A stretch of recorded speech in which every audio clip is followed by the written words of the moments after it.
welcome to Dickin Around with Big Fat Dickie Foster. I am joined today by my good friend and fellow comedian, Cameron Beisel. He runs the Social Goats comedy room, the Funny Goat, out of the Portage Mall here in, well, this isn't Portage, but close enough to Portage. I consider it Portage. Yeah, it's more Portage than it is Valpo. And I'm a Portage Indian. I can't wait. I'll never change the mascot. I can't wait to do like a show for like Porter County real estate agents and be like, okay, so how many of you will be showing these Illinois people South Haven addresses? Like, it's Valpo. No, people claim they're from Valpo when they live in South Haven, but I say Portage. I don't say South Haven. Yeah, I say neither that, but I have a Valpo address. So South Haven is get at me. Fun. You know what's? It's actually that. That greenhouse with the brown roof was my stepdad's brother's house. Oh wait, you've been here before? Yeah, I have. Yeah, I when you said, I was like, well, my neighbor I was talking about would definitely know them. Yeah, as Dan and Russ. Russ was my sister's dad, and he moved away years ago. I don't know if Dan is still here, but they used to let me play Super Nintendo a lot. Super Ghouls and Ghosts and shit. So comedy, dude. What made you fall in love with our art form? Well, what made me fall in love with it was I don't know, probably the first time you did it and got a laugh. It's like that rush that you're like, all right, I can do this, so let me try and do it again. And then you just don't get off of it. You're just chasing that dragon. Not to talk about it as an addiction, the first time I ever laughed at something similar to stand-up was Jeff Dunham's Spark of Insanity. It must have been 11. I like how you said similar to stand-up. Because it's not. He's a ventriloquist, but that's really the first art similar to that, like on a stage. Not a one-man show, a four-man show, because it was him and all of his puppets. Right. But I was just dying so hard laughing. I was by myself. Nobody in my family was in the room. And then my brother comes in and goes, man, you're really enjoying that, aren't you? Right. You know, like, it's definitely, like, there's something about it. Like, well, it's like designed to make people laugh, but it's like, I'm gonna grab a water real quick. It's more than just, it's like more than just laughing. It's like being in a room with people and everybody laughing together. It's like the experience. It's like almost like a concert where the vibe is just right, or like, you know. Well, I mean, live art is like that, and I feel like we're getting back to that now, because after we were locked inside and had to see streaming, it kind of like pulled down that curtain and the illusion's gone, and now we really like go out and try to support local artists again and really appreciate what they're doing. And some of the hardest I've ever laughed has been at shows that my friends are doing. The best person I've ever seen is my favorite working comic now is Joe List, but Sam Morrill, my wife and I saw him, who's pulling in right now. Oh wait, no, that's not her. Never mind. So we saw him in Chicago, and that was like 3 years ago. So that's like the biggest name that I've seen perform. Hell yeah! And I still love Sam. He's awesome. I've not actually made it to a big comedy show yet. Like, yeah, I mean, like I said, I love seeing these local things, but you should definitely check it out. It's on the list to enjoy it and study it. You know, like, I definitely want to go check it out. I've seen a ton of specials. You know, but that's what I meant by the illusion is gone. Like, all the specials are shot the same. The laugh tracks are put in the same. You hear the same laughs on all the Netflix specials. They cut to the crowd, and it's like unrelated to like what was just going on. And then all of a sudden, like, Nate Bargatze said his hair was parted one way for half of his special and then parted the other way for the other half because the hairstylist messed up. Like, these like specials are so like doctored. Yeah, live comedy is so raw again, and AI is the real reason. I mean, the illusion's gone and why we need live art. Right. That's I mean, we've had a lot of debate in our community that I probably fostered, no pun intended. Hey, come on now. You know, but that's why he's here. I don't think, like, it's not art. It's because like you take like there That's like Stavros's take. Have you heard what he said about it? No. He said stand-up is one of the lowest forms of art because a movie or a book is high art, but stand-up is just be funny and that's it.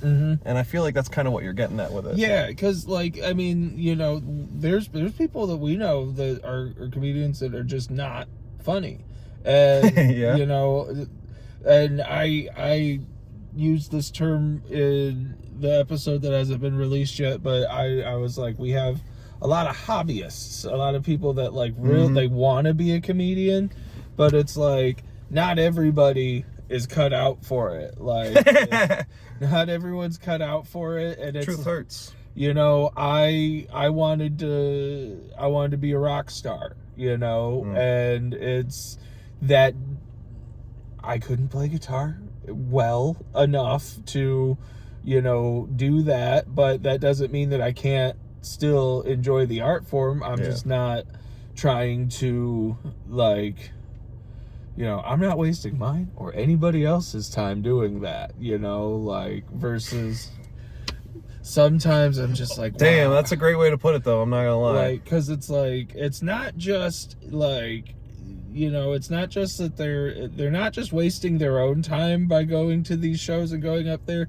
Everybody that has to sit there for that 5 minutes while you're just like, you work the same bits that you've done nothing to refine them in 6 months or longer in some cases. I feel like them doing the same thing over and over again without changing it is like a comfort zone. It's cathartic to them. They're too, it's like they can't take that risk. Yeah, they're binky. Exactly. They're binky, they're parachute, everybody's like I can go up, and it's like I don't like to do that. I try, and even when I do, I'm like, I really need to work on this 5 minutes.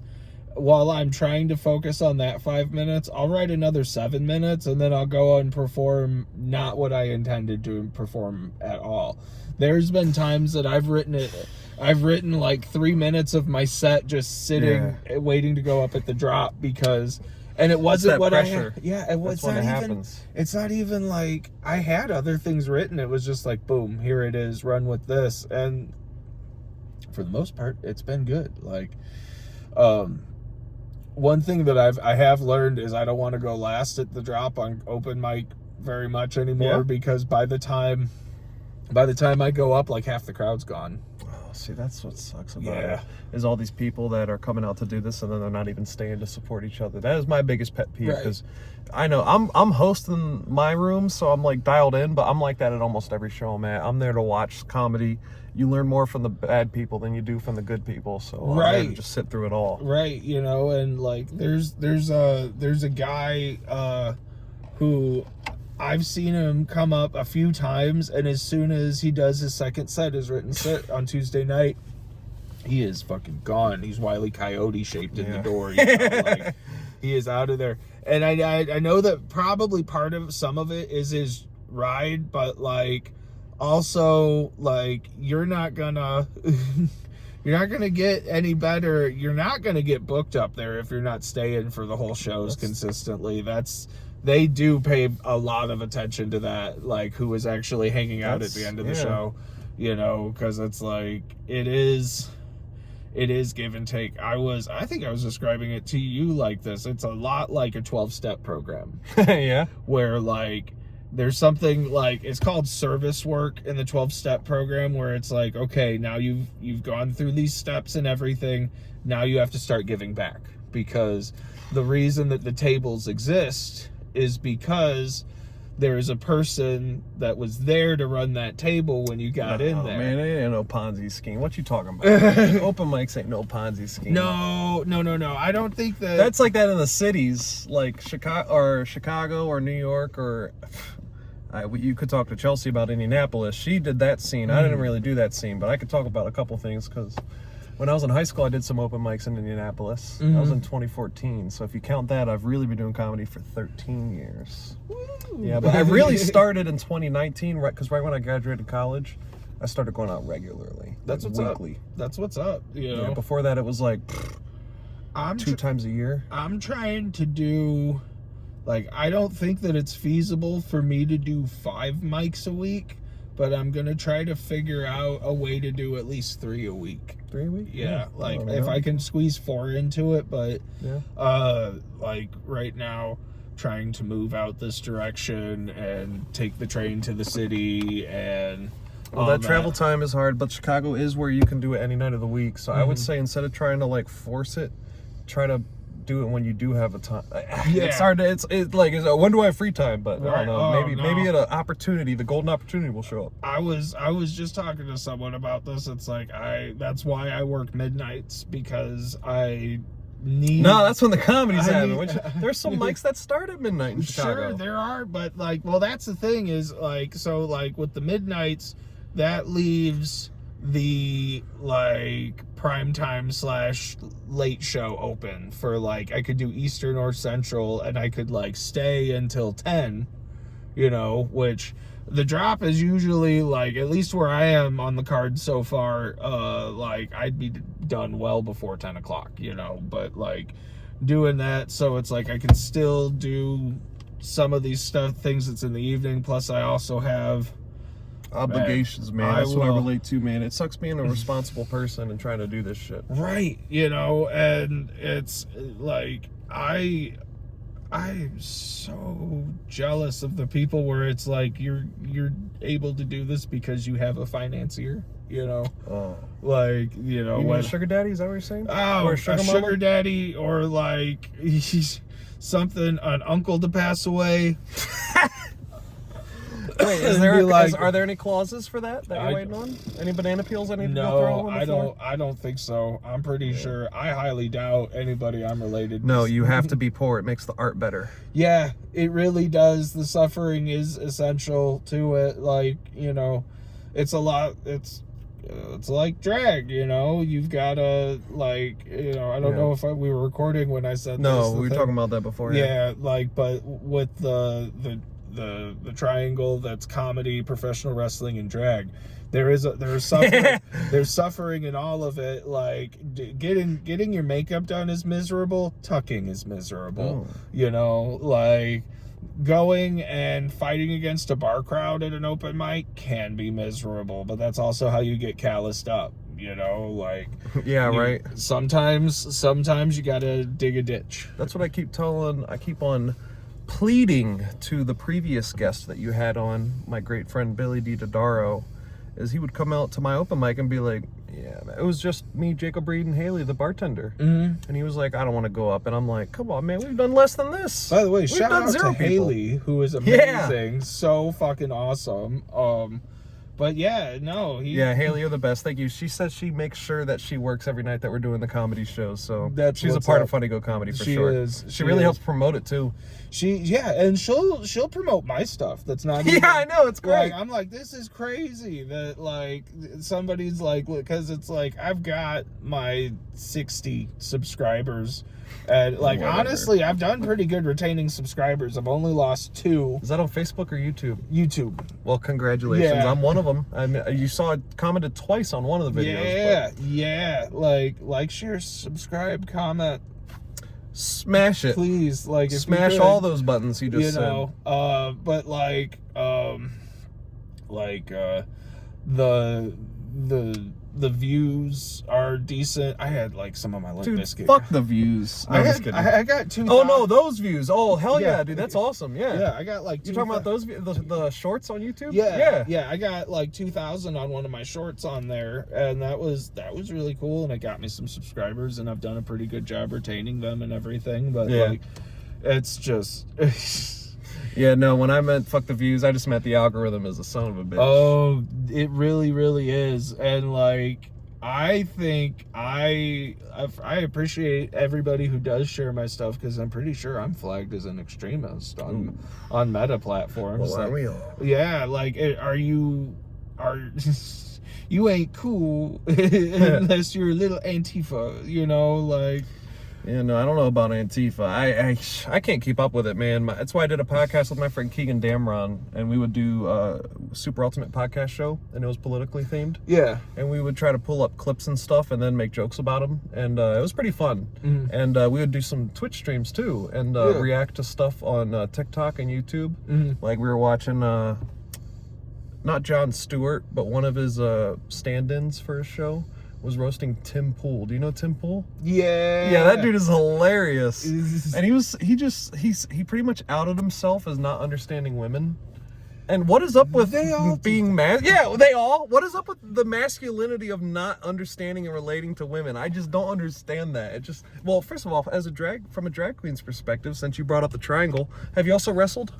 Yeah, I did. So you are Jesus now, Holy Trinity. I did all of it. I did some time in the backyard, and I did you did your time, yes. You paid your dues. Short amount of time in Independence, and then my mother begged me to stop. She was like, please don't do this to yourself. And I was like, okay, fine. Yeah, she saw you getting a figure 4 leg lock, and she was like, no, I came home from a show, and I was like, there's still glass in my scalp. Can you help me? Yeah. And she was like, oh, baby. And I was like, I can't do this anymore. You know? But wait until you get glass in your scalp from a stand-up show. Oh, I have a bit I want to do, actually. And I don't want to spoil it too much, but like that is part of the bit, is having somebody smash light tubes over my head in between jokes. No. I got some in the trash pile right there. Let me grab it from right now on this episode. But yeah, I came up with a bit, and who did I go to run that by? And they were like, you can't do it inside because of the dust, the fluorescent explosion dust. Like, there would be e-waste. You're trying to vaporize e-waste on stage. You can't even smoke on stage. You have to go to a plant to this. That's why it's in a pile. Yeah, my LEDs went bad in there, and then they're super cheap. Oh my god. Yeah. I was like, why do people complain about LEDs? Have you heard about that? Have you heard about this? Have you seen this? Have you seen this? Have you heard about That's my Jay Leno impersonation. Sorry, no, it's my allergies. That's why I keep scratching my nose, dude. It's a son of a bitch, man. This morning, my coworker gave me a Claritin, so I'm a little drowsy. You're a little chilled out. No, the Claritin wore off by now, but this morning I was like, I need an extra coffee.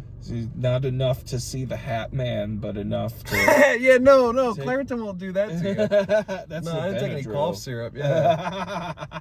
But dude, I went to get Taco Bell for lunch yesterday, and I rolled my window down to order, and I just smelled the pollen, and I was like, oh, I love it, but it's not going to be good for me. Yeah, no, it's all, like, there was not leaves 2 weeks ago. I feel like it's been, because I remember going to sleep during the day, and it was especially bright, and I was like, I wish there was some fucking leaves on these trees. Like, I need some kind of shade. Yeah.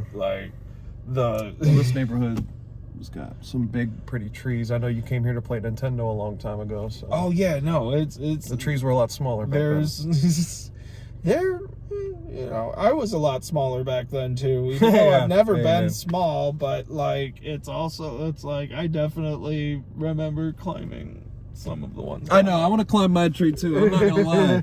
I just don't really do that anymore, man. Yeah. I'm not gonna lie. I used to be in great shape, and then it's the married life, man. It takes it out of you. It really does. Like married life, relationship life, you get like, let's eat a whole lot of food, and then just that cornbread. Rachel makes homemade jalapeno cornbread. Oh yeah. Goodness. It is unreal, bro. I got some cornbread recently from a food pantry, and I was eating it, and I was like, if this isn't some fucking Great Depression carpetbagger bullshit, then I'm eating my cornbread on the porch where I do my choring, so they'll let me use the restroom. All right. Well, I got a question for you, and then you got to give me one back, and it doesn't have to be food related, but all right, you have to pick, and I will answer cornbread or banana bread. And my pick is banana bread. I am a fiend for it, man. Fuck yeah, I'm gonna go with banana bread. Yeah, you too. I got some black bananas in there right now. We could make some. Like, I was just telling this lady, she was like, I'm making banana bread today. And I was like, I would do some pretty dirty shit for some fucking banana bread right now, lady. Ooh. Like, I'll like clean the gutters all the way out and everything, But, banana bread wins. I'm gonna have to go all right, with banana clear bread. winner. I agree. Because this is the thing, is it's like the things that traditionally, like, I eat cornbread with, like like chili and stuff like that, I'm not gonna not eat chili because there's no cornbread. You know, like... Well, yeah, I love chili, too. Chili's great with cornbread as well. I am, like, excited about what, like... And then there's, like, people just make and bring you banana bread randomly. I had a lady, like, you know, bring me banana bread that worked for me at Family Express, and I was like, how many hours do you want this week? Like, what can I do for you? What kind of schedule are we setting up for you? Like, this works on me, you know? Yeah. It's crazy, man. It was like you said, the thing, it's like, what would you do for a Klondike bar? I go banana for some bread. Oh, dude. Bananas. Sorry, I messed it up, man. I'm not as good as you. What was it? The fostering thing earlier was pretty good. I'm not gonna lie. But I'm on your podcast. I'm the guest. So I tried. Oh, man. We're just riffing. We're just having fun, Riffing Bits. That was a podcast my friend, I think Scott Curtis did. Shout out to him. Riffing Bits. No, somebody else did that, man. I don't know. But, yeah, improv. Have you seen that Family Guy episode? We're going to do the most classical form of art known to man. Improv. What are your thoughts on that? You've seen a taste of that at an open mic recently, huh? I wasn't there that night that they did the improv. I had to work. King David and another lady from what's his group called? I forget what his group's called. Well Suited, yes. Well Suited Great. Theater. Well Suited Theater. Out King David and Those two Theater. and Jacob are improv comedians, and at the first Shenanigans open mic, they did a couple improv bits, and they're amazing, man. Yeah, no, they're like doing reps because they're like no P, and they're like, all right, we're doing no P, and then they go into an improv bit where they can't say any word with the letter P in it, or else we go and then they have to swap positions, and it was so fucking funny, and I got a really good appreciation for that art. So like improv's kind of a joke among stand-up comedians. It's like a beef. It's like a rap battle between the two arts. Yeah, it's a little bit, you know. It's just two different types of what we do, and they are different enough. I get polycule vibes from improv groups. I get like semi... It's cringe. But stand-up is cringe too. Like, you have to understand, from a normal person's perspective, yeah, I think improv's more cringe than stand-up, but they're close. No, like, I get it, because, like, I've recently re-entered the dating scene, and, like, explaining to people what I do. I always This ain't no dating podcast. No. You can't go into that, man. You want to talk about that? Nope, I do not. I do not want to disclose anything else because we after it's the spicy stuff that. Oh goodness! Everybody wants a personal touch. I have so many, like, this week has been crazy for personal stuff. Like, I've had an emergency court date this week. I've had and I won't say anything more than I've had an emergency court date this week, but. This is the thing about like anybody that's ever done anything in court, it takes fucking forever. So for them to be like, emergency session right now, everybody come. I'm like, fuck, do I even have a collared shirt? You know what they found out? That you're having such a killer week in comedy next week that they're trying to take you down too. Everybody's jealous. Everybody wants a piece of that pie. One of my caseworkers wants to come to a show. No. She wants to come to a show, and I'm like, they will build a case off of that. That's what I told her. I was like, I would love for you to come to a show after the case is closed. Like, I would absolutely... It's a conflict of interest. Like, I'd love for you to come to a show. That would be wonderful. I'll even, like, if it's a show that I can get you in, I'll get you into it. Yeah, right. But you cannot come. Yeah, right. Because, I mean, well, like... I always tell my coworkers, I'm like, thank you for watching my clips, just don't send them to HR. Right. Like, you know, right when I was first getting started and right before I got started, I was working at a dispensary, which already had some pretty lackadaisical... Land of the free. You know, Home of the brave. Fucking... Speaking of cults, Whoa, where's this going? Every dispensary you've ever been at, they're all a family. Well, my family friends work at one. We're all like, we're different here. We're a family. And it's like, but you all say that. Like, it's not... Is it? Well, Is it? I will say that in Michigan, a great state, my friend and my friend's wife work at this place, and I don't know if they're a part of a cult, but they say they like it. I mean, they're not they're bud tenders. Which one is it? Vibe.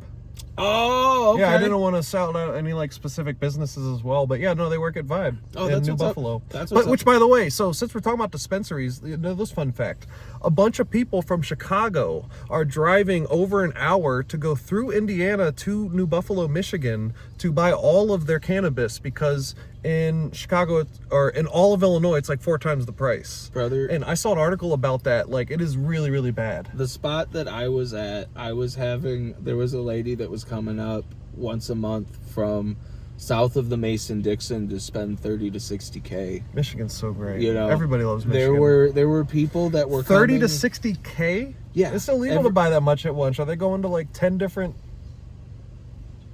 They might have made a deal. Normally. No, actually, you can just buy it from like fucking farmers up there nowadays. Okay, so this is the way it works, and the legality on it is very gray. In fact, it's probably black. But it's the Wild West for that stuff. The way that most of the time a business defines a transaction as you make your purchases, you take them up to the counter, they get rung up, tender is exchanged, and then you leave the store.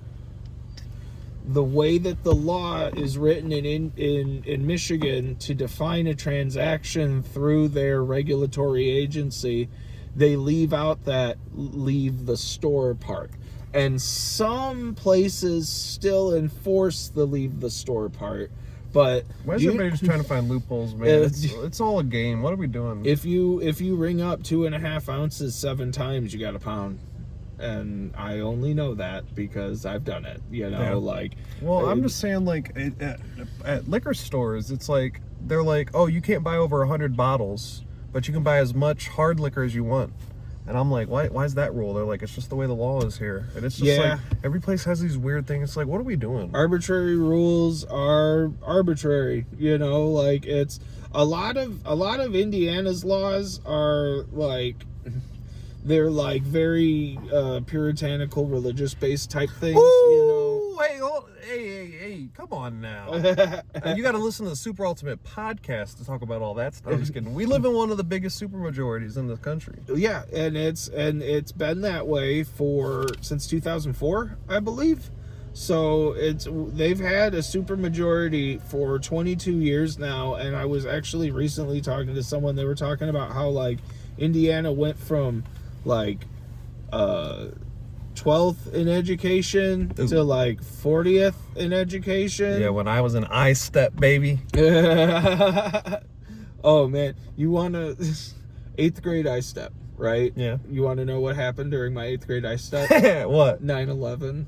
What? Yeah, that's crazy. And I was going to. I got a 9/11 story too. I was going to the bad kids school, so they had to bus me from my original school to go take the I-Steps back to the bad kids school. And like, you know, the day before they were like letting us wait outside and fucking fuck around while we were waiting for the bus, and then 9/11 happened and they didn't tell us what happened, but they were like, you can't go outside. Yeah, that's part of my story too. Yeah. So I was born in Pennsylvania. Okay. And so you're, I think 8 years, how old are you? I'm sorry, can you say that? I'm 38. You're 8 years older than me. So I was in kindergarten, and you were in 8th grade, of course. So I was in 0th grade, and you were in 8th grade. So I went to kindergarten in Pennsylvania, and we had to just go home at like, what was it, like 11 a.m. I don't know what time it was, like but it was half really days. Yeah. So I remember we had to like wait, and it was all this thing. We were confused, and I just remember going home and just my parents just watching the TV and seeing it all day. But like the thing is, like one of the planes crashed randomly in the middle of Pennsylvania. Yeah. And that's where I was at the time. So, like, my parents must have been freaking out for that. But, yeah, I just remember getting rushed home from kindergarten for that. Like, go. My mom was ironworking at the time in Chicago, and my grandma was freaking out because she couldn't get Mom on the phone. Mom had a cell phone, but it was 2001. Do you think cell phones... Yeah, right. Do you think they were great? in 2001. Not at that time too. They No, probably couldn't like, handle all the traffic. All the traffic, all the towers, you know. All the towers. Ooh, this guy. All the towers were going down that day. Like, come on now. Everything's just dropping, you know. Yeah. So no, I bet all the phone calls were having trouble getting through that day but then they shut down all air flight for like 3 days. My college professor said the skies were so clear for those 3 days. But we didn't quite have something like that, but in our lifetime. But COVID, I think, was close. I mean, COVID was a longer period than that was for like being shut down, but like having all the streets empty was just I loved having no traffic though. It was wonderful. It really was. I was painting houses at the time. Yeah. And I would drive to the city, no problem. You know, if I had a job in the city, is no problem. I'll take 41. Everything was so chill, you know, like it was nice. I miss the gas prices so much. I just put $65 in my tank, and I have, oh, you got a quarter filled? No, I buried the needle on that, but like it was. Well, no, when we were going to open mic, I pulled out my jug from my lawnmower, and I was like, I'm filling up right now before we go to this open mic. I was stocking up. It's bro. Every comedian needs a gas prices bit. I got one. You got one yet? Yeah.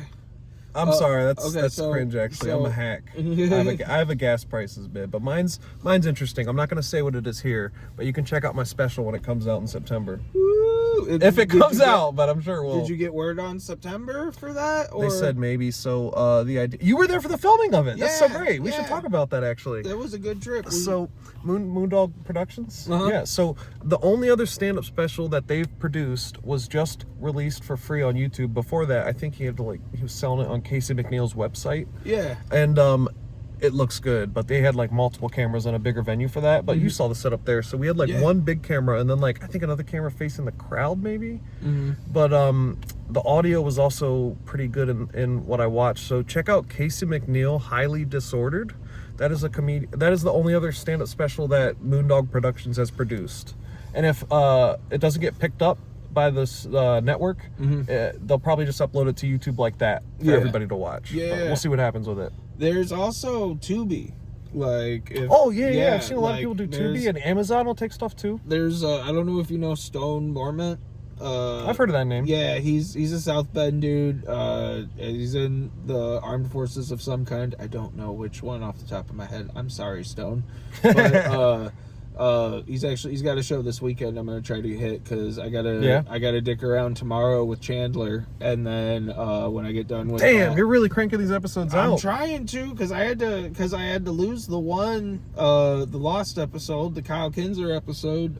Rest in peace. I didn't put one out. Technical this difficulties. week. It's tough. Yeah, it is. You know, and it's like he felt bad about it, and I was like, dude, don't feel bad about it. We're trying this out. Like they can't all be zingers. You know, not everything's gonna hit, and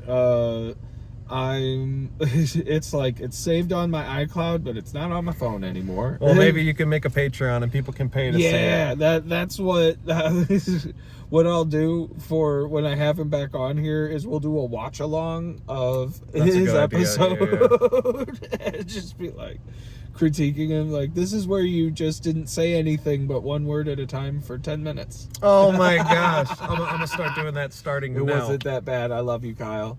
Nice. Don't you dare. Sorry.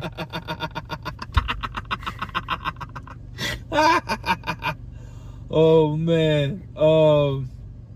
So continue. This week, son of a bitch. This week, we got Social Goat. Don't you have a show next week too? I have to tell you some bad news. I told you about a private show. It got canceled. The birthday party is no more. I was going the bachelor party or whatever. It was a birthday party, and I was like, Dickie, you need to come see private shows because shout out to Vic Pondia. He's amazing. He's like the #1 Chicago comedian booked on Gig Salad. Yeah, I've seen him. Yeah. He came out to the Goat. Yeah. And go ahead. I was gonna say I think I opened for him, but no, I didn't. I opened for Billy and Billy. Coffee. Or no, it was Billy and Coffee. Yep. Yeah. That was your first guest spot. Yeah. Mm-hmm. So Vic Pondia took me to a couple private shows. We did this person's vow renewal. It was like, you know what a vow renewal service is? Yeah, I understood. It's like yeah, that's right. So we did this thing, and then it was really, really fun, and they paid very well. And then the groom, who was like in his 60s, he gave us a big tip as well, and I'm like, this is where the money is. But also the vibe of the show is so much different at a private gig. It's crazy. And some comedians do not flourish in it. Like, people do corporate events and then they like get never asked to do it again. Yeah, like it's I'm sure it's one of those things that's like an art form that in and of itself, like, you have to specific jokes for specific people and crowd work, and like, I'm sure it is it's probably a situation a lot of people thrive in, and it's probably like, I mean, there's people I could imagine having tomatoes thrown at them right now. I'm picturing it in my head, actually. Like, you're in the there's a great open mic in Chicago, which I don't know if they're still doing this, but everybody that would come in would get a styrofoam tomato, and you could throw it at one comedian the whole night. And there was a competition for multiple categories. It was like whoever got the least tomatoes thrown at them, the person who got the most tomatoes thrown at them, the person who got a tomato thrown at them the earliest in their set was like the quickest reaction to get a tomato. And then there's like a mystery one that like you don't know the rules of, and they'll announce the winner at the end of the night. And I was thinking we should do something like that.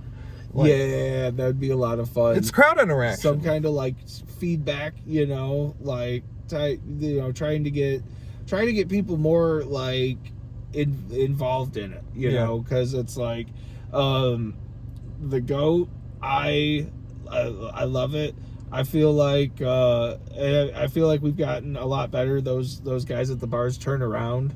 Right. They turn around and watch the show. Well, we earn their attention by being funny. Yeah, so it's just like, when we get those random people, it's like, all right, here's your tomato. Yeah, exactly. Like, what's this for? But that's like, shout out to Colton Cole. When he came out to the first open mic, he went up there and people were just like locked into him his whole set. Mm-hmm. And some of those nights it's going to be like that, and some of those nights it's not. But that's the thing about open mics is some people take them seriously and they go well, but then you also have to be willing to accept, like, it's an open mic, and like people have other shit to do sometimes. Yeah, sometimes, a lot of times people just like the one I went to last week on Tuesday, there was a whole table of people that were from out of town. And did they know there was going to be comedy? No, they didn't know there was going to be comedy, and they were just there for dinner, and it would have been really, really great if the host could have kept them warmed up and not run them out. You need a good host that understands and works it out with the bar, so the bar can help set up people that, go to there that night, or out-of-towners, it's tough, but sometimes out-of-towners are there for it. Right, yeah, like, it's like, I would have, if I feel like I probably could have kept them there with my set, but well, that's the thing too, is like, so we did the market, which Billy talked about on the last show. I'm not going to beat a dead horse, but this young attractive couple came to the market open mic randomly, but from being out of towners, and the host Jeff asked multiple people, do not mess with them, and then I messed with them, and I got a little bit of laughs, but like, you know how I do it, like, I'm not demeaning and trying to roast them. I was trying to like use them to like build stuff up and make jokes, and everybody else started messing with them after that point, and Jeff was so mad at me because I did it so early. You're the one who broke the seal. Yes, I broke the seal. And I'll go up early in a show, and all those people went up after me, so I felt bad about that. But there's a guy named Evan Borst, and that's who he told not to fuck with them. So Evan Borst, you're not allowed to mess. No crowd work for you. Evan Borst, have you met him? I haven't. You need to have him on this show. Yeah, I need to. I've got to get back to actually like branching out and asking people, because it's like I have the next several lined up, but it's like, as I start doing shows and stuff, I'm gonna talk to comics more about like, hey, there's a lot more like Evan's not really out there anymore. He doesn't really do stand up that much these days.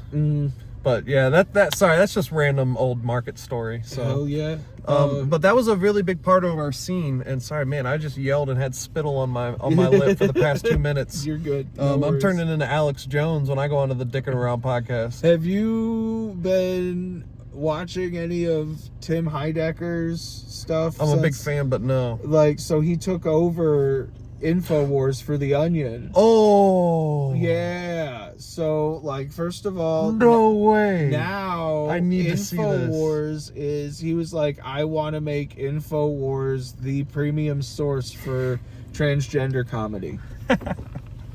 And he does a dead on Alex Jones though, like, and he'll sit there and do that. Like, yeah, you've got to, but it's Tim Heidecker's amazing, really funny. The Onion acquiring that is so great. Because they can really take the fake news outlet and continue that. It doesn't have to die with Alex Jones's lawsuit, right? And that's, I think that's what is it again? InfoWars. InfoWars can continue to deliver fake news through the Onion. Yeah, and it'll be the thing is like, at least this time, it's not harmful to other people. You know, like, yeah. It's bad. You know, this is the thing is, I'm not like this anymore. I used to throw hands back in the day, and some of the things that I saw, like Alex Jones's fans doing and saying to the Sandy Hook parents. Like, it was absolutely... That's the thing I was talking about with the lawsuit and the money. It was like $1 billion of settlement. Yeah, $1 billion. Like, do you know how bad you gotta fuck up? Well, I mean, yeah. Like, oh man, I think there's a. We need to bring $1 billion lawsuit against NIPSCO, and then. Hey, come on. Turn it back over to that one. Hits too close to home, man. You're in my driveway right now saying that. And my wonderful coworker Roy, who works for American Water, one day my hose started leaking, and I knocked on his door, and he came over to help turn my water off because he has the thing that can turn the main off. Yeah, so that's different. I can't complain about my public local services. Yeah, I know. I'm just messing around. Yeah, that's not electric or gas. That's what they do. Yeah, I know, right? But that's, like, it's fucking. Have you seen Good Burger? Yeah. Remember when they dress up in the outfits and they go into the other place, the skies, trying to water. That's what he does. Water. Nobody ever gets that reference, but I love Good Burger. Did you see the second one? I did see the second one. What did you think? I didn't watch it. I was like, this is the thing. I don't about have Paramount those, Plus like, anymore. Remake, I have one of my exes. Paramount Plus. Well, that's not fair, dude. You got exes like Pokemon cards. You're like, Paramount Plus, Netflix, like Disney 3 Plus. years, and the only thing that she didn't change her password. She just deleted my profile. So what I did was I created a profile. She thought they got rid of you. She's so dumb. I don't know if she. It's so petty. If she didn't think it would get rid of you, it's petty. If she thought it would get rid of you, it's dumb. I just made an account that said guest on there. And she's probably petty and dumb, to be honest. I felt bad because I was probably throwing off because it was like her kid, and her sister. Yeah, I'm sorry. I didn't mean to flame your ass. You're good. She's fine. It's all good, dude. We're having fun. But she yeah, thank you for the Paramount Plus. I just made an account that said guest on it, and it's not been. I'm like not fucking up anyone's algorithm by watching. So, my wife, we're big WNBA fans. Okay. I talk about it all the time. Sorry if it's cringe to y'all, but I'm a big fan of Caitlin Clark and a bunch of others. But we had a WNBA League Pass. And I was like, just click forget password. Just why are you texting your sister? And then finally the truth came out after 2 years of having the WNBA League Pass. It was her sister's account the whole time. And she had talked about it as if it was her account and her sister was borrowing. I swear she was talking about how it's her account. They get it twisted, man. These streaming services, people really be petty about them. That's my parents. But it is not my it's parents. fair because her sister, they live in Arizona. Okay. They have our Disney Plus. And I get emails like every 3 months, like, "Oh, do you live in Mesa?" Oh shit! I just said the town. I'm sorry. I didn't mean to dox them. It's all right. Mesa's a big fucking. You. Yeah. For the 300 people that are gonna see this. Yeah, maybe. That's good for a podcast. I'm not gonna lie. Crossed. When I did the Super Ultimate podcast, we uploaded it to Anchor, which ended up just becoming Podcaster because Spotify bought it out. but it was our podcast was only on Spotify, and we had like an average of like 20 listeners. So the fact that I think 20 is pretty good for a podcast. Yeah, so 300 would be great, which I think is what you get on these. Well, I got 120 on the first one, and then I got 50 on the second one. So shout out Billy's controversial. Shout out to Chelsea's boyfriend Jimmy for watching that episode over and over 100 again. times. This is 50 times. He's down bad. Bro. Well, I think part of it also is Chelsea promoted it. Billy did not. Oh yeah, good point. No, I'm so sure like if Billy would have been, which it's like he doesn't have to. Yeah, right. He doesn't have to, but also if he would have said something, then like I like the way you said that. Just giving a hard dad look into the camera. I didn't even got to say anything. You already put it back on the shelf just from the look. Sorry, I'm trying to. You can do more with the. We're trying to just mess around with the dynamics of the show. Video, yeah. Don't like that gopher that turns around. Sorry, I'm a millennial, man. Well, I quote memes and SpongeBob like I don't have Jeremy else. to pop up in the back like, hey. Yeah, that was funny for Chelsea's episode. Maybe that was another reason why. That was the extra 70. Yeah, 75. That was half of Jeremy's gonna be on Andrew's episode. And I had other things going on today before I came out here, so I was like, I'm not going to drag you around with me all day, Jeremy. No, yeah. That would have been cool to be. Jeremy was really locked in at the open mic that they came out to, so I'm super happy that they were there for that because, like I said, it's hard to get these people at these bar shows to pay attention. And they were dying at some of the people. Yeah, Jeremy's a good person to bring along with because they will for sure gas up all the people that I want them to gas up. But if I'm like, hey, they won't laugh. They will. They're like, okay, I'm playing Pikmin Go now. That's that's the thing. There's probably iPad babies, and there's people that are there for the book club, and then. Yeah, right. That's the thing. It's like I'm really working with this new venue, and I really appreciate it because we don't really, so financially, we don't really like do anything. Like I just get to do my own thing there, and they just let me pick a date. So that's why it's really just kind of like whatever there. And I it's not a speakeasy, but that's kind of the atmosphere that I think that we get when like. We're really locked in when we're by the fireplace, and like you said, people are turning around at the bar to watch the show. Like it just really has this like magical feeling that I don't know. Like that's the there's a place called D's Performance Theater, which we've told you about as well, and that place was an underground comedy show, and it's where I got my chops. And there's like a feeling there that like. I don't know. When I host, I try to capture. That's why I'm glad you got to see Daryl at the first show that you did too. Yeah. He was the host of that. Yeah. And that's kind of like the joking around, bullshitting, breaking down the walls of everybody. Like the people, the comedians, 2 people in a wheelchair come out to the open mic, and then we got all these different people from all these different areas that have been coming out. You know. Yeah. I just it fills my heart, man. I love doing this. It is, and it's like it's one of those things where it's like. Stick with it, like because it right now it is something that's fun, and that what makes it fun is it's like you like you're not doing it for the money, you know, like it's like that's not what drives us in this. We do it to work on our art. We do it to see our friends, we do it to, but it's like, yes, we would like to make money at some point, but that will come. It's going to take time, but, it will come. It's going to take patience. It's going to take consistency, but like it's, you've built something good, know, so like it.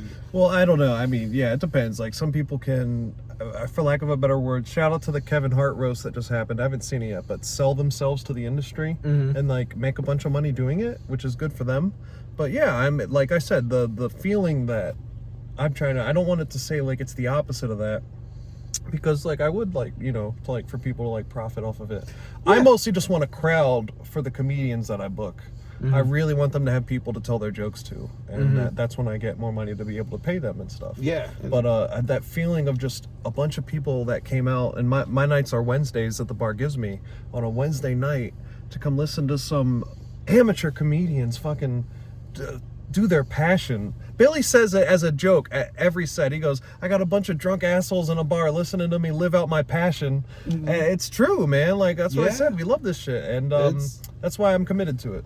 Yeah, good. Because, like, it's, you know, I am working every time, like, the day of the show, no matter what he posts, I always go on Austin Bonta's page. And I'm like, you should come to the comedy show tonight, dude. I'm a big fan of his. I wish he would come out, man. Like, I'm about to go to his office. I heard he has open office hours.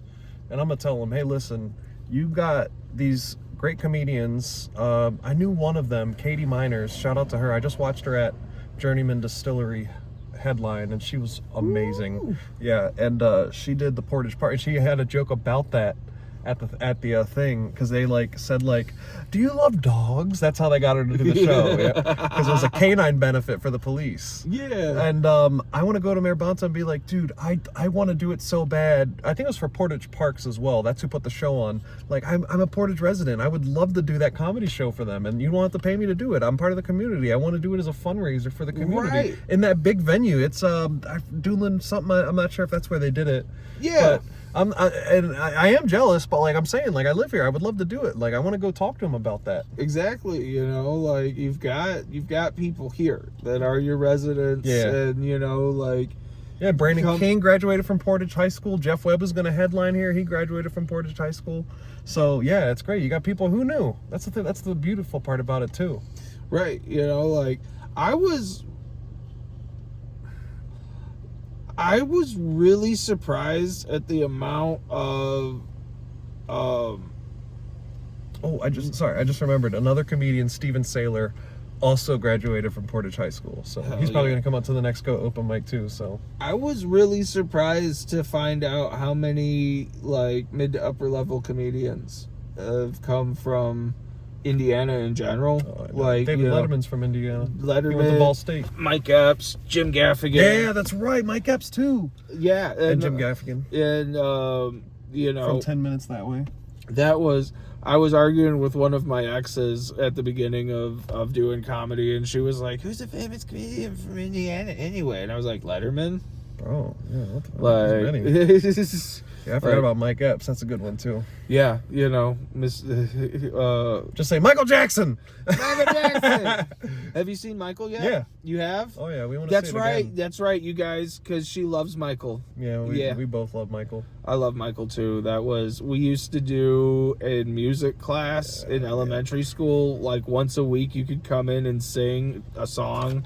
And every fucking week I would come in with my fucking Michael Jackson tapes. Like, yo, this week I'm doing Too Bad. Rachel, for her senior choir recital, sang Ben. And my dad, when he was in second grade, the school planned a week ahead to cancel recess and have parents come in for recess and watch my dad do Billie Jean on stage in the auditorium. That's what's up. Yeah. So, do you know Alfonso Ribeiro, I think is his name? Yeah. Carlton from Fresh Prince. Do you know what his first TV role was? I think it was a Pepsi commercial with Michael Jackson. Okay. Where Michael Jackson hands the Pepsi to him, and they both dance like Michael Jackson. Yeah. The taste of the new generation. My dad, it might be a Coke commercial, because like after he got burned by Pepsi, literally. My dad claims, because they're like the same exact age, and my dad could dance just like Michael at that same exact age. My dad claims Alfonso Ribeiro stole his career. And my dad should have been the black kid on Silver Spoons. And you know that show? Yes. And I know all about TV. I know about Good Times and Happy Days. That's why I do a joke about it. My dad would have been on Fresh Prince. My dad would host a game show. Alfonso Ribeiro stole my dad's career. Oh, God damn. Yeah. Yeah, the Carlton dance. I was like, "Well, would you?" That's what I said. I said, "Yeah, right." So you would have came up with the Carlton dance, and guess what my dad said? I would have done one better than that. You could have gone to James Avery's funeral. I wouldn't have been born if my dad became Carlton. Hell no, man. Well, James, shout out to him, man. Yeah, R.I.P. Good TV dad. Yeah. Have you seen that 70s show? Yeah. He's in that too. Yeah. When Kelso becomes a police officer? Yeah, he's the cop. He's the cop that trains him. Yeah, I'm like, it's Uncle Phil. Yeah, that 70s show. And you know who else is on it? Mitch Hedberg. Mitch Hedberg. He plays in the first season, and you know why they fired him? Drugs. They saw the track marks when he came onto set, and they said, "You're done." Yeah, because he was supposed to be the guy that ran the hub, the restaurant where they all went at. I did not lose a leg in Vietnam to serve you milkshakes. You have both your legs. Like I said, I did not lose a leg in Vietnam. I just posted a Negro Damas meme today about you will forget what you were going to say next, and you will pull out a Mitch Hedberg joke. Super salad. I know these one-liners like Stephen Wright. Do you know Stephen Wright? Yeah. I spilled spot remover on my dog and now he's gone. Mm-hmm. Like those one-liners are beautiful, and I feel like you have to have some of those in your pocket. You got to, just because they're really good for like just transitions. Boop, That's boop. true. Yeah. You know, like it's like quick laugh, and then like you can use it to segue. So like, believe this is your missus. Yes, Rachel Beisel. She's amazing. Now we have a paramedic on site, a nurse. Woo! That's cool. Mm-hmm. I will make sure that if I go cardiac, it's go here right now. But it's what were we talking about? What we were talking about is how Alfonso Ribeiro stole my dad's career. Alfonso Ribeiro stole your dad's shit. Fuck. So I know all about TV shows. Like, what's your favorite sitcom? Like, for me, it's probably shit. I don't know. I can't think of one right now off the top of my head. Actually, that would be my absolute. That 70s show I loved, but I think for me, the best sitcom ever was I Love Lucy. Oh, really? Because like I would Lucy, I'm home. My grandma was, because my dad never had anything to do with me, my grandma would pick me up on the weekends when my dad didn't show up. So I'd go over to her house and we'd go rent a videotape. Curb Your Enthusiasm. That's Curb Your Enthusiasm is very good too, but we would we'd rent a movie, we'd watch the movie, and then we'd go up to her room and go to bed, and she had a TV in her bedroom. And it's good. I'm not gonna lie. Nick at Night, like, and like I feel like it's a good thing to go back and watch because it's clean humor and it's smart humor because it had to be like, because there was only like 3 channels for people to watch back then. So it was like you're watching Lucy or you're watching The Honeymooners or you're watching and it, so like, well, it was before the time that like media could just phone it in. So like they had the best talent working on it back in the time writing it, and then they had the very talent like Lucille Ball and Desi Arnaz.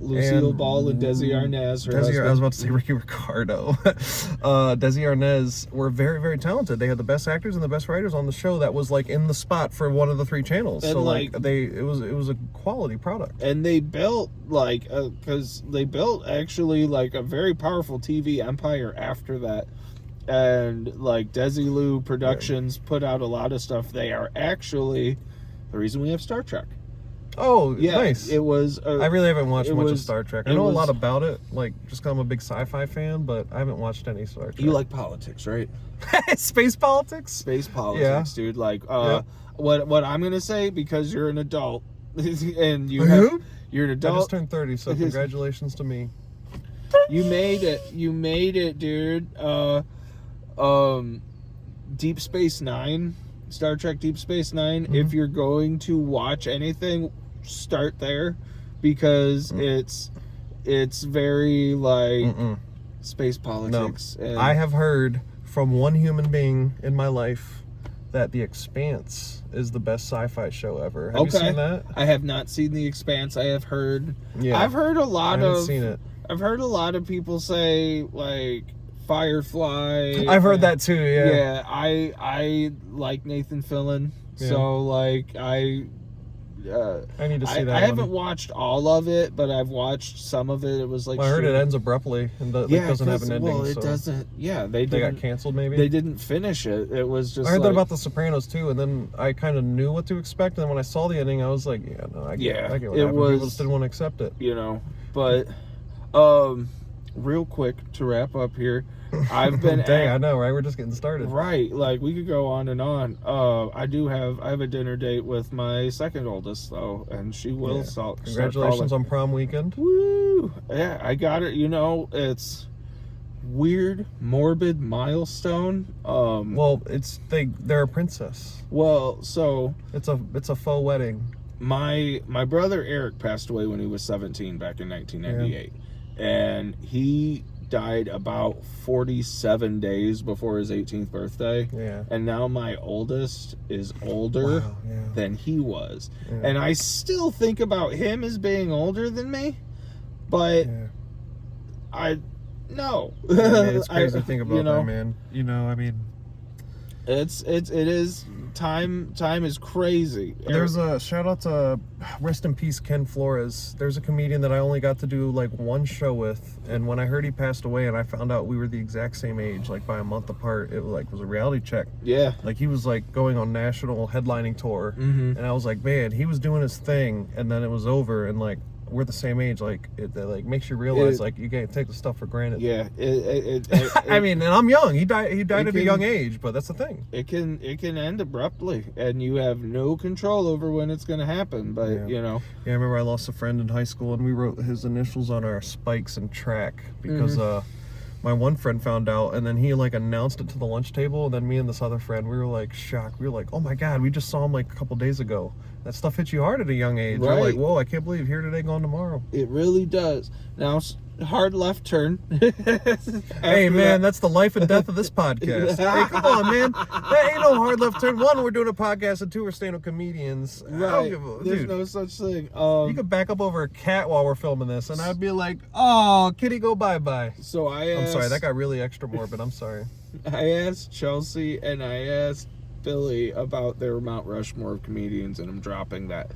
Last week I asked I posted my Mount Rushmore a couple weeks ago, so I asked Andrew about his 3 favorite wrestling matches that he would take on a desert island with him. If you could take 3 comedy specials onto a desert island, and that would be the only media that you're able to consume the whole time that you're there, which ones would you take? Well, the first one is Richard Pryor live in concert, where his opener was, I think it was like Patti LaBelle or something like that. That shit is just like everything I'm trying to capture in a bottle. Like, that one set is amazing. And people say like Richard Pryor's Live on the Sunset Strip is his best one, but Richard Pryor live in concert is the #1 special of all time. And then the second special that I would take would probably be not that. By the way, I said Jeff Dunham earlier. I'm not gonna go there. Not taking Jeff with you. Not now at this point. No Jeff. No racist puppets. Okay, you ready for this one? Chris Rock, Bring the Pain. I think. Okay. That's the one where he talks about OJ. Yeah. And shit. That one is one of the greatest specials of all time. I guess I'm putting it as #2 of all time. That shit is so great. And then I have to throw this last one in here because of a personal bias. I just heard this comedian's voice for the first time ever like 2 months ago, but I've heard of him my whole life. Greg Giraldo. Oh, he's now in my top 5, so I'm taking Midlife Vices. You just discovered Greg Giraldo. I'd always heard of him and how he died young, which is in his 40s, and then I just started diving into his comedy like 2 months ago, like 3 months ago, I swear. And Midlife Vices is the third one I'm taking. Hell yeah. Yeah. Hell yeah. That's solid. That's solid choices. because I'm probably going to do this with more than one person, I'm not going to do 3 right now, but I am going to say the Sam Talents, the Toads Morale. Yeah, Toads Morale. Oh my God. I probably 2 weeks straight would listen to that. Well, that's why you're like, day. married life does not ruin your comedy. If you're a comedian, you got to live your life, and that's where the comedy will come from. Exactly. And I related to a lot of his material too, because you know my lovely wife pulled up here, and yeah, it's just funny that shit that he said. I'm like, dude, I get that shit. Yeah, you're like, I've been there, I've done that. Yeah. Well, I've been Big Fat Dick. This has been Cameron Beisel. We've been dicking around, and I'll see you next week. Hell Love yeah. you guys.